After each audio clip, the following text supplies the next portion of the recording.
जय जगन्नाथ नमस्कार। आज आम बापा माँ केते बलिदान पिला आम आज ब्लॉग करुचु। बापा माने जन्म कला परे पिला मानकु जेते कष्ट दुख सब किछि भी हो आम पिला मानकु बड़ करंती निजर पेटरु भोक मारी आमर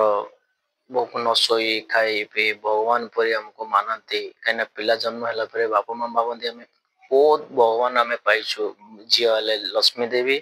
पुओ हेले हमर राम राम नहीं तो जी जो बाटरे ही हेले भगवान परी मानती किंतु पिला माने कौन करंती जे बापा माँ जन्म बड़ कर सारा परे नहीं तो हमर बाहा हो सारा परे बापा मान को आम दुख ना खाया को आम दे पारू ना किसी दे पारू दे पारिकिना आम बाहा सारा परे स्त्री कथा हो नहीं तो घर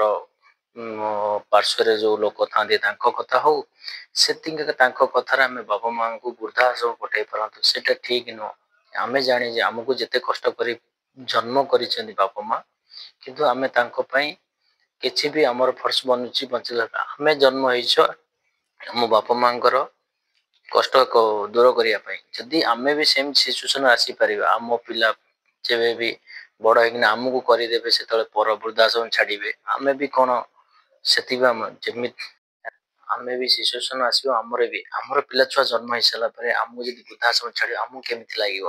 से आप मानक मुझे गोटे कथार कहूँ कहीं एबेकार जो परिस्थिति अच्छी घर रे गोटा घर सुंदर परिवार रे बापा माँ रोना किंतु वृद्धाश्रम फुल हो जाऊँ घर खाली वृद्धाश्रम फुल हो जाऊँ दयाकोरी से मोर आपण को जब खराब लगे कथा ताले क्षमा करेंगे कहीं मु गोटे मन को बाधिला बहुत देखुछु वृद्धाश्रम नहीं तो ये बहुत देखला आपण मान ब्लॉग टा बनई आपण मान भल ना लगे मत क्षमा करदेव कहीं निज आत्मा को लेकिन किसी मन दुख करें कि ये सिचुएसन होउची सेमतिया किंतु आज दुनिया जमी घटुचे से बनैली ब्लॉग आमर बापा माँ आमर जी आम पिला माने आमठू शिखे कौन आम बापा माँ को आम वृद्धाश्रम पठेदबा तापर आम पिला माने सी बाहासा होना सी आमको वृद्धाश्रम पठेदेवे। आम जमी ठाकुर मंदिर जाई पूजा कर भगवान को आम जीवंत भगवान आम घरे अच्छा से पूजा करवा आम जीवन रे बहुत किसी आगू जापर आमको